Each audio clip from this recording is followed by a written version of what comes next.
ശ്രീദേവിക്ക് അവളുടെ ചേട്ടനെയും ചേച്ചിമാരെയും അനിയത്തെയും അച്ഛനെയും കാണണം. അവൾക്ക് നടക്കാൻ പോകുന്ന ആ ചടങ്ങ് അവരെല്ലാവരും കണ്ട് സന്തോഷപ്പെടണം. വരുത്തണം. അമ്മയില്ലാത്ത പെൺകുട്ടിയാ. ശിവാനിയെ ഞാനാണ് വളർത്തി വലുതാക്കിയത്. അവൾക്ക് ഇഷ്ടമുണ്ടോ ഇല്ലയോ എന്ന് പോലും ചോദിക്കാതെ ഗൗതമിനെ കൊണ്ട് താലി കെട്ടിച്ചു. കാരണം അവളുടെ ഭാവി നന്നാകണമെങ്കിൽ ചേട്ടന്റെ മോൻ കൂടെ ഉണ്ടാവണമെന്ന് തോന്നി. ഒരു പെൺകുട്ടിയുടെ ജീവിതത്തെക്കുറിച്ച് ഓർത്തിട്ടാണ് ഞാൻ അങ്ങനെ ഒരു തീരുമാനം എടുത്തത്. ചേട്ടനും അതൊന്ന് ആലോചിച്ചാൽ നന്നായിരിക്കും. ശീലമില്ലാത്ത കാര്യം. ശരി, എന്നാൽ കഴിയുന്നത് പോലെ ചെയ്യാം. ഭഗവാനെ, അങ്ങയുടെ സന്നിധിയിൽ വെച്ച് നടക്കാൻ പോകുന്ന ചടങ്ങ് അതൊരു കുറവും ഇല്ലാതെ നടക്കണം.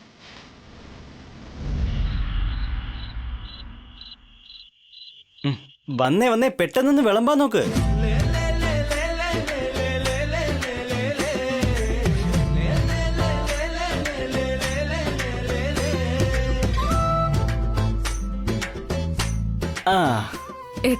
ഏട്ടത്തി കൂടെ ഇരിക്കെ, നമുക്ക് ഒന്നിച്ചിരുന്ന് കഴിക്കാം. പാചകം ചെയ്യുമ്പോ തന്നെ ഒരു റൗണ്ട് ഞാൻ കഴിച്ചു.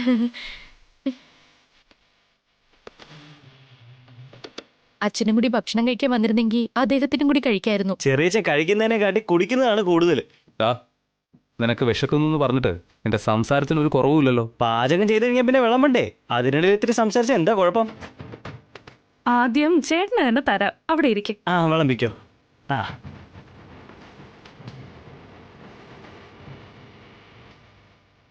കഴിക്ക്.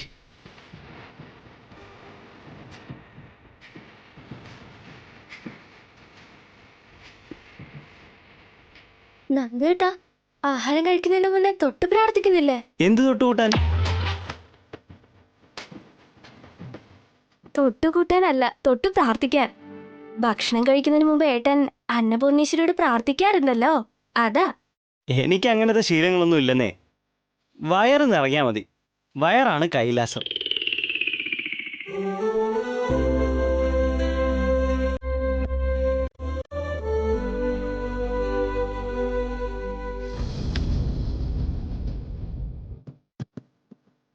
എങ്ങനെയുണ്ടാ? നന്നായിട്ടുണ്ടോ? എനിക്ക് എന്ത് കുഴപ്പം ചേട്ടാ, എനിക്ക് എന്ത് കിട്ടിയാലും ഞാൻ കഴിക്കും. ഞാൻ ചോദിച്ചത് ഈ ഭക്ഷണം കൊള്ളാവോന്നാ. കൊള്ളാം ചേട്ടാ, നന്നായിട്ടുണ്ട്. മോളെ കുറച്ച് കറി ഒഴിച്ചേ. എന്താ ഏട്ടാ ഇങ്ങനെ ചോദിക്കുന്നത്? ഏട്ടന് ഇഷ്ടായില്ലേ? പത്രത്തില് വന്ന് കാണോ എന്തോ. എന്നുവെച്ചാ ഇന്ന് പാചകം ചെയ്തത് ശിവാനി ചേച്ചിയാണെന്ന് ഏട്ടൻ അറിയാമോന്നാ ചോദിച്ചത്. അതുകൊണ്ടല്ലേ ചോദിക്കുന്നത്. ഞാൻ പാചകം ചെയ്തതുകൊണ്ട് ഓരോ കുറ്റങ്ങൾ പറയണ്ടേ നിങ്ങളുടെ ഏട്ടന്? ആരുണ്ടാക്കി എന്നുള്ളതിലല്ല, കറിയിൽ എരിവ് കുറവാണ്. ഞാൻ അപ്പോഴേ പറഞ്ഞതല്ലേ, കുറച്ച് മുളക് പൊടി കണ്ണിലിടാൻ വേണ്ടി എടുത്തോണ്ട് പോയാൽ മതിയെന്ന്. അത് കേൾക്കാതെ മുഴുവനും എടുത്തോണ്ടങ്ങ് പോയി.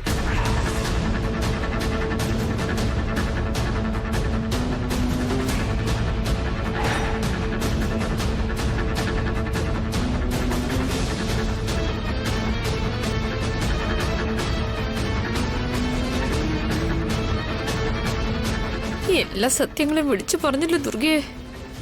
ഇനി എന്ത് ചെയ്യും? എന്നുവെച്ചാ ദേവന്റെ കണ്ണിൽ മുളക് പൊടി ഇട്ടത് നിങ്ങളാണോ? കൊള്ളാം.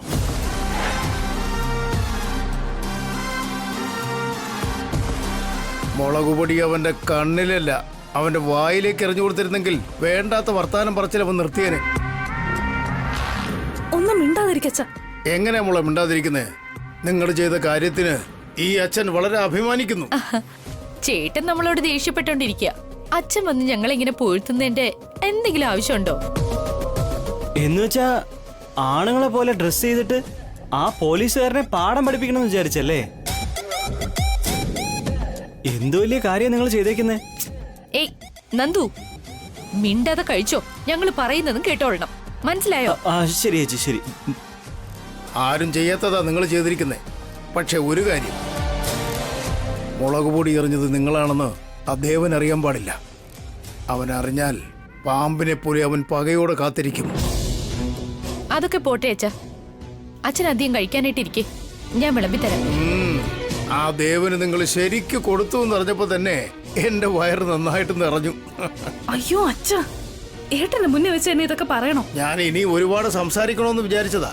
എടാ ഗൗതം, നിന്റെ ഭാര്യ ശിവാനി, നിന്റെ അനിയത്തി ലക്ഷ്മി, ഗൗരി, ദുർഗ ഇവരെല്ലാം കൂടെ ചേർന്ന് ചെയ്ത സാഹസത്തെ പറ്റി നീ എന്താ പറയുന്നതെന്ന് അറിയാൻ ഞാൻ കാത്തിരിക്കുക.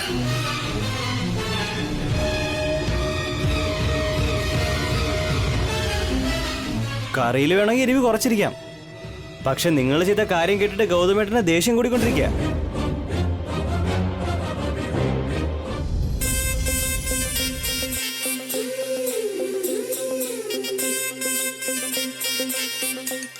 എന്താ ഏട്ടാ, ദേഷ്യം കൊണ്ട് തുള്ളിച്ചാടെന്ന് വിചാരിച്ചപ്പോ കൃഷ്ണനെ പോലെ ചിരിക്കുകയാണല്ലോ. എൻ്റെ സഹോദരിമാർ ചെയ്തതിൽ ഒരു തെറ്റുമില്ലടാ. ആ അവനെ പോലുള്ളവന്മാരുടെ തലയർത്ത് റോഡിലിട്ടാലും അവരെ തെറ്റ് പറയാൻ പറ്റില്ല.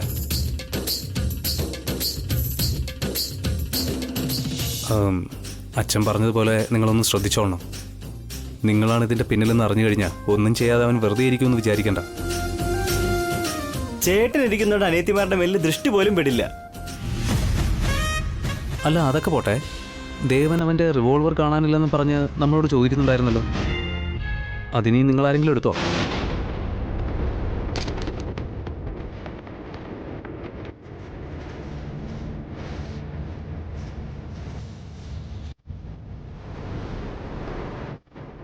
ഞങ്ങൾക്കൊന്നും അറിയില്ല ഏട്ടാ.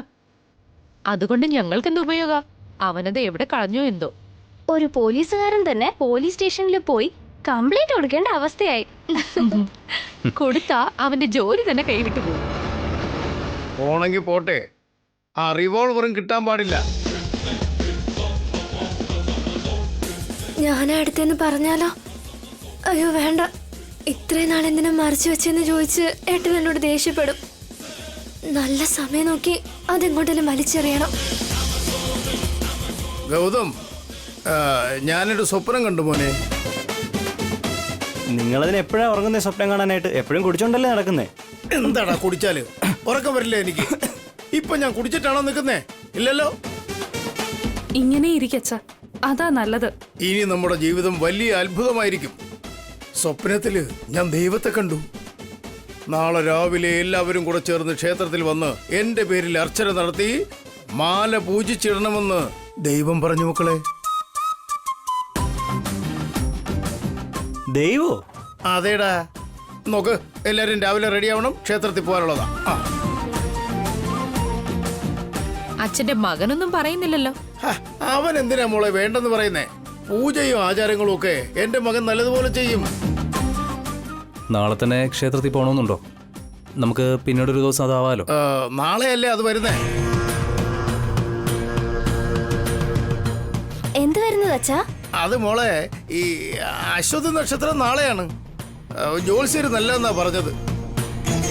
നല്ല സമയത്ത് എന്നെ പൂജ ചെയ്താൽ നന്നായിരിക്കും.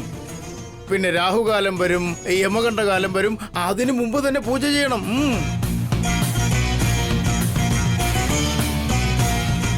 എല്ലാം അച്ഛൻ തന്നെ അങ്ങ് പറയുവാണല്ലോ. ഇത്രയും തടസ്സങ്ങളുള്ളപ്പോൾ അതെങ്ങനെ നല്ല ദിവസമാവും? എപ്പോഴും നിങ്ങൾക്ക് ഓരോ സംശയങ്ങളാണല്ലോ. അച്ഛൻ ഉറങ്ങിയപ്പോ കണ്ട സ്വപ്നം യാഥാർത്ഥ്യമാക്കാൻ നോക്കാതെ അതിനെ തടസ്സപ്പെടുത്തി എന്തിനാ ഓരോ ചോദ്യങ്ങൾ ചോദിക്കുന്നത്? നീ കറക്റ്റ് ആയിട്ടാണ് പറഞ്ഞ മോളെ. നിങ്ങൾ എല്ലാവരും ക്ഷേത്രത്തിൽ വരണം, വന്നേ പറ്റൂ. ആദ്യം വന്നിരുന്ന് കഴിക്കച്ച. ഞാൻ കഴിക്കില്ല. നിങ്ങൾ രാവിലെ ക്ഷേത്രത്തിലേക്ക് വരാൻ സമ്മതിച്ചാലേ ഞാൻ കഴിക്കൂ. അതുവരേക്കും പച്ചവെള്ളം പോലും ഞാൻ കുടിക്കില്ല. ഇതിപ്പോ ഉത്സവം കാണാൻ പോവാനായിട്ട് കൊച്ചു കുട്ടികൾ വാശി പിടിച്ച് നിൽക്കുന്നത് പോലെ ഉണ്ടല്ലോ. രാവിലെ പോവാം, അച്ഛൻ എന്തെങ്കിലും കഴിക്കാൻ നോക്കും. അതെ, അതാണ് കാര്യം. അങ്ങനെ വഴിക്ക് വാ, വിളമ്പിക്കോ മോളെ.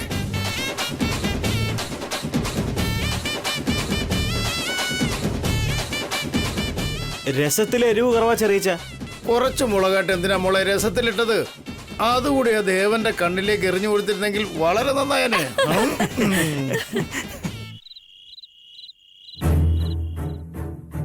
ഭരതരാജ, ആ സുകുമാരൻ പലിശക്കാശ് തന്നോ ഇല്ലയോ?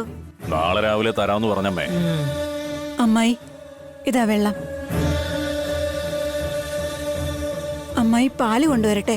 എന്താടി എന്നെ എന്തെങ്കിലും ചെയ്യണമെന്ന് നീ വിചാരിച്ചിട്ടുണ്ടോ? ഞാൻ എപ്പോഴെങ്കിലും പാല് കുടിച്ചിട്ടുണ്ടോ? മോരല്ലേ കുടിക്കാറ്. പെട്ടെന്ന് ടെൻഷൻ കൊണ്ട് അവൾ അങ്ങനെ ചോദിച്ചതായിരിക്കും അമ്മേ. ശരിക്കും ഗീതയ്ക്ക് എന്താ വേണ്ടതെന്ന് ചോദിക്കേ. എന്താ കാര്യം? അമ്മായി സമ്മതിക്കുമെന്നറിയില്ല. പക്ഷെ പറയാതിരുന്ന എപ്പോ എന്ത് നടക്കുമെന്നുള്ള ആ ഭയം എന്റെ ആരോഗ്യം നശിപ്പിക്കുമെന്ന് തോന്നുന്നു. അമ്മേ, അമ്മയുടെ ആരോഗ്യത്തിന് വേണ്ടി ഞങ്ങൾക്ക് ഇഷ്ടമല്ലെങ്കിൽ ഞങ്ങൾ സമ്മതിക്കും അമ്മേ. എന്താണ് കാര്യം എന്ന് പറയും. ദേവാ, നീ ഇതുപോലുള്ള വാക്കൊന്നും കൊടുക്കരുത്. നിന്റെ അമ്മ പാവമായിരുന്നിരിക്കാം. പക്ഷേ ശ്രീദേവി വന്നതിന് ശേഷം പതുക്കെ ധൈര്യശാലിയായി തുടങ്ങി. അവർക്ക് രക്തബന്ധം ഉള്ളതല്ലടാ. പരസ്പരം അവർ തുണയായിട്ടിരിക്കും. എന്താന്ന് പറയാമേ? ഒന്നുമില്ല വീര. ഞാനിന്നലെ ക്ഷേത്രത്തിൽ പോയപ്പോ അവിടെ വെച്ച് ജോത്സ്യർ ഒരു നല്ല കാര്യം പറഞ്ഞു. അതെന്താണെന്ന് വെച്ചാ, പുതുതായിട്ട് വീട്ടിൽ വന്ന മരുമകള്, അതായത് മരുമകളും ഞാനും സുമംഗലി വ്രതം അനുഷ്ഠിക്കണമെന്ന് പറഞ്ഞു. എന്താ എന്താ എന്താ എന്താ പുതുതായി കല്യാണം കഴിഞ്ഞവർ സത്യനാരായണ പൂജ ചെയ്യുന്നത് ഞാൻ കേട്ടിട്ടുണ്ട്. എപ്പോഴോ കല്യാണം കഴിഞ്ഞ നിന്നോട് വ്രതമനുഷ്ഠിക്കാനായിട്ട് പറഞ്ഞ ജോത്സ്യരാരാ? പൂജ ചെയ്യുന്നതും വ്രതം എടുക്കുന്നതൊക്കെ നല്ലതിന് വേണ്ടിയല്ലേ? എന്തിനാ വെറുതെ അതിനുവേണ്ടി തടസ്സം നിൽക്കുന്നത്? പെട്ടെന്ന് വ്രതം എടുക്കണമെന്നൊക്കെ പറഞ്ഞാൽ ആർക്കായാലും ബുദ്ധിമുട്ടായിരിക്കില്ലേ? 10 ജോലിക്കാരെ വെച്ചാണെങ്കിൽ തന്നെ വീട് വൃത്തിയാക്കാനായിട്ട് 4 ദിവസം എടുക്കും. ആ, അതൊന്നും വേണ്ടെന്നേ. മഞ്ഞൾ വെള്ളം ഒഴിച്ച് വീട് ശുദ്ധിയാക്കി. ആ, അത് മതിയെന്നാ ജോത്സ്യര് പറഞ്ഞത്. എന്തെങ്കിലും കാരണമുണ്ടോ അമ്മേ ഈ പൂജ നടത്താനായിട്ട്? ഉണ്ട് ദേവാ. ആരോ നിന്നെ വഴിതടഞ്ഞ് നിന്റെ മേൽ മുളകുപൊടി വിതറിയെന്ന് പറഞ്ഞു. പിന്നെ നിന്റെ റിവോൾവർ മോഷണം പോയെന്നും പറഞ്ഞു. ഇതെല്ലാം കൂടി നോക്കുമ്പോ നിനക്കെന്തോ ദോഷമാണെന്ന് തോന്നുന്നു. ശരി, ദേവന് ദോഷമുണ്ടെന്ന് തന്നെ വെച്ചോ. അപ്പൊ പിന്നെ ഞാനെന്തിനായി പൂജ ചെയ്യുന്നത്? ഞാനും സുമംഗലിയല്ലേ ഏട്ടാ. എന്തൊക്കെയാണെങ്കിലും ഭർത്താവ് സുഖമായിരിക്കണമെന്നല്ലേ കരുതൂ. ശ്രീദേവിയോടൊപ്പം ഞാനും വ്രതം വരുന്ന നന്നായിരിക്കുമെന്ന് കരുതിയാ. പാപം ചെയ്യാൻ വേണ്ടി മുന്നോട്ട് നിൽക്കും. ഒരു നല്ല കാര്യം ചെയ്യാൻ വേണ്ടി നിങ്ങൾ എന്താ പിന്നിട്ട് നിൽക്കുന്നത്? എന്താടാ നീ ഞങ്ങൾ ഉപദേശിക്കാൻ മാത്രം വളർന്നോ? അമ്മേ ശരി, എന്തൊക്കെ പൂജ ചെയ്യണോ അതെല്ലാം ചെയ്തോളൂ. അമ്മയ്ക്ക് വേണ്ടത്രയും കാശ് വാങ്ങിച്ചോളൂ. അതല്ല ദേവാ, നിങ്ങളെല്ലാവരും അമ്പലത്തിലേക്ക് വരണം. എന്നാലേ ഞങ്ങൾ ചെയ്യുന്ന പൂജയ്ക്ക് ഫലം കിട്ടുള്ളൂ. നീ ചെയ്യുന്ന പൂജ കണ്ടുകൊണ്ടിരിക്കാനായിട്ട് ഞങ്ങൾക്കെന്താ വേറെ ജോലിയില്ലേ? ദയവ് ചെയ്ത് അങ്ങനെയൊന്നും പറയരുത്. 1 മണിക്കൂർ അല്ലെങ്കിൽ 2 മണിക്കൂർ കൊണ്ട് പൂജ കഴിയും. അമ്മ ആദ്യമായിട്ടൊരു കാര്യം ആവശ്യപ്പെടുകയല്ലേ, നിങ്ങൾ തടസ്സം നിൽക്കരുത്. അമ്മ നിങ്ങളെ ക്ഷേത്രത്തിലേക്കല്ലേ വിളിക്കുന്നത്?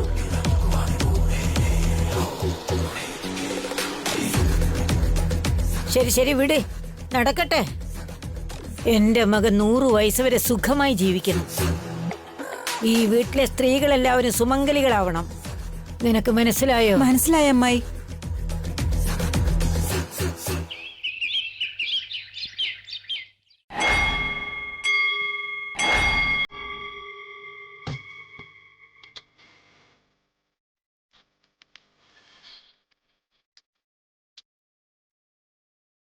തിരുമേനി, ഇതാ.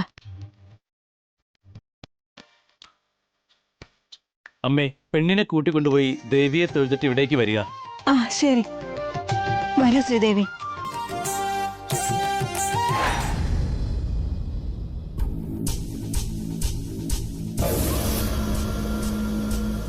നമസ്കാരം മുതലാളി. ആ, ഈ നമസ്കാരത്തിനൊന്നും ഒരു കുറവുമില്ല. പൂജ ചെയ്തില്ലെങ്കിൽ എന്റെയും മകൻ ദേവന്റെയും സംസ്കാര ചടങ്ങുകൾ നിങ്ങൾ തന്നെ നടത്തുമെന്നാണോ പറയുന്നത്? അയ്യോ, എന്താ ഇങ്ങനെയൊക്കെ പറയുന്നേ? എന്റെ മകൾ ഗീതയോട് നിങ്ങൾ പറഞ്ഞ കാര്യങ്ങൾ തന്നെയാണ് ഞങ്ങളും പറഞ്ഞുകൊണ്ടിരിക്കുന്നത്. സുമംഗലി പൂജ ചെയ്തില്ല എന്നുണ്ടെങ്കിൽ എന്റെ മകൻ വരദരാജൻ ബുദ്ധിമുട്ട് അനുഭവിക്കുമെന്നും എന്റെ ചെറുമകന്റെ ആയുസ് കുറഞ്ഞു പോകുമെന്നും നിങ്ങൾ അവളോട് പറഞ്ഞു അത്രേ. അതുമാത്രമല്ല തിരുമേനി, വേറെ എന്തെങ്കിലും ദോഷമുണ്ടെങ്കിൽ അതിനുള്ള പരിഹാരവും ചെയ്യണം. അതിന് എന്ത് പൂജ വേണമെങ്കിലും ചെയ്തോളൂ, എത്ര പണം വേണമെങ്കിലും വാങ്ങിക്കോളൂ. എന്താ നീ ഇങ്ങനെയൊക്കെ പറയുന്നേ? ഇവിടെ താലി കിട്ടുന്ന ചടങ്ങല്ലേ നടക്കാൻ പോകുന്നത്.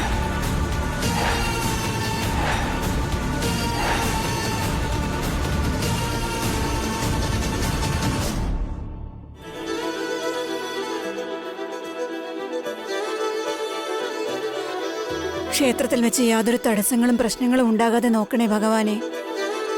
എന്റെ ഏട്ടൻ വന്നാലല്ലേ അമ്മായി ദേവേട്ടനോടും അമ്മാവനോടും വഴക്കുണ്ടാക്കുകയുള്ളൂ. ഏട്ടൻ വന്നില്ലെങ്കിൽ ഒരു പ്രശ്നം ഉണ്ടാവില്ലെന്നാ എനിക്ക് തോന്നുന്നേ. എന്താ ഇങ്ങനെ പറയുന്നേ? അവരെല്ലാരും ക്ഷേത്രത്തിൽ വരാൻ വേണ്ടിയല്ലേ താലി മാറ്റി കെട്ടുന്ന ചടങ്ങാണെന്ന് പറയാതെ എല്ലാവരോടും സുമംഗലി പൂജയാണെന്ന് പറഞ്ഞ് ഇങ്ങോട്ട് കൊണ്ടുവന്നത്. മുകുന്ദൻ എന്തെങ്കിലുമൊക്കെ പറഞ്ഞ് സമ്മതിപ്പിച്ച് ഗൗതമിനെയും കൂട്ടിക്കൊണ്ടുവരാന്ന് പറഞ്ഞിട്ടുണ്ട്. സത്യത്തിൽ അവർക്ക് വരൂ അമ്മായി? ഇവിടെ നിനക്ക് ചടങ്ങ് നടത്തുകയാണെന്ന് പറഞ്ഞാ വരില്ല. ഭഗവാനെ അർച്ചന ചെയ്യണമെന്നോ മറ്റോ പറഞ്ഞ് നിന്റെ അച്ഛൻ കൂട്ടിക്കൊണ്ടുവരാന്നാ പറഞ്ഞിരിക്കുന്നെ. ഉറപ്പായിട്ടും വരും, എനിക്ക് ആ വിശ്വാസമുണ്ട്.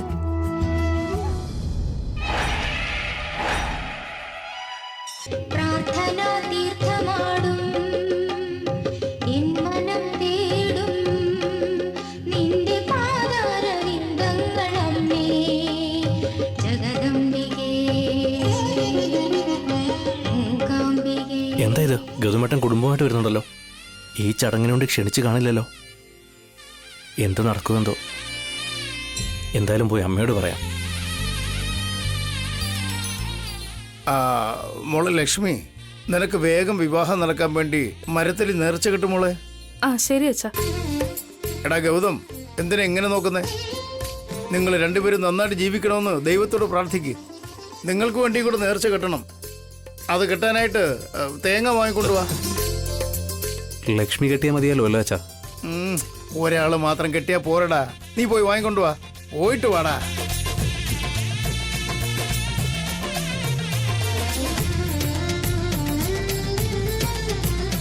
അങ്ങനെ ഗൗതമിനെ പറഞ്ഞ് പുറത്തേക്ക് അയച്ചു.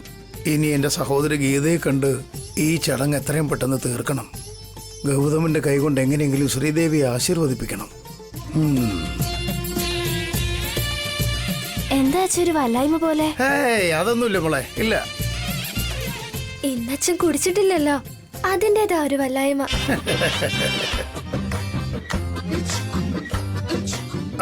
നിങ്ങൾ പോയി കാണിക്കൊക്കെ ഇട്ടിട്ട് വാ. ഞാൻ പൂജാരിയോട് സംസാരിച്ചിട്ട് വരാം. അപ്പൊ മാല എന്താ ചെയ്യണ്ടേ? അത് കയ്യിലിരിക്കട്ടെ മോളെ, ഞാൻ പറയാം. എന്താ തിരുമേനി പറയുന്നത്? അതേമേ, ഇവിടെ നടക്കാൻ പോകുന്നത് സുമംഗലി വ്രതമല്ല. പിന്നെ നിങ്ങളുടെ മകൻ ദേവരാജൻ ശ്രീദേവിയുടെ കഴുത്തിൽ താലി കെട്ടിയിട്ട് 16 ദിവസം കഴിഞ്ഞിരിക്കുന്നു. ഇന്ന് ആ മന്ത്രച്ചരട് മാറ്റിയിട്ട് പകരം ആചാരപ്രകാരമുള്ള താലികെട്ടാണ് നടത്തേണ്ടത്. ഈ ചടങ്ങ് എന്താണെന്ന് നിങ്ങൾക്കെല്ലാവർക്കും അറിയാവുന്നതല്ലേ?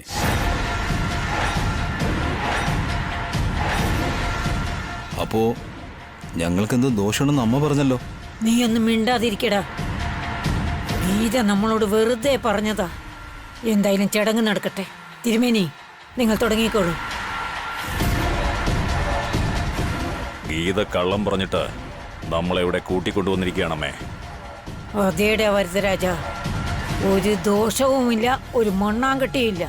അവൾ ഇങ്ങനെ കള്ളം പറഞ്ഞ് ശ്രീദേവിയുടെ കഴുത്തിൽ താലി മാറ്റിക്കിട്ടുന്ന ചടങ്ങ് നടത്തുന്നുണ്ടെങ്കിൽ അവളുടെ മനസ്സിനുള്ളിൽ ഏതോ ഒരു പദ്ധതി കറങ്ങിക്കൊണ്ടിരിക്കുന്നു എന്നർത്ഥം. അങ്ങനെയെങ്കിൽ അവളുടെ മുടിയിൽ ചുറ്റിപ്പിടിച്ച് അവൾക്ക് മനസ്സിലാകുന്ന രീതിയിൽ പറഞ്ഞു കൊടുക്കട്ടെ അമ്മേ. പബ്ലിക്കിൽ അങ്ങനെ ചെയ്യാൻ പാടില്ല അച്ഛാ. പോലീസ് ഇൻസ്പെക്ടറായ ഞാൻ പബ്ലിക്കിലൊരു ന്യൂസൻസ് നടന്നാൽ അതെനിക്ക് കണ്ടുകൊണ്ടിരിക്കാൻ പറ്റില്ല. ആരും എടുത്തു ചാടണ്ട. ഗീതയുടെ പദ്ധതി എന്താണെന്നുള്ളത് ആദ്യം നമുക്ക് മനസ്സിലാക്കണം.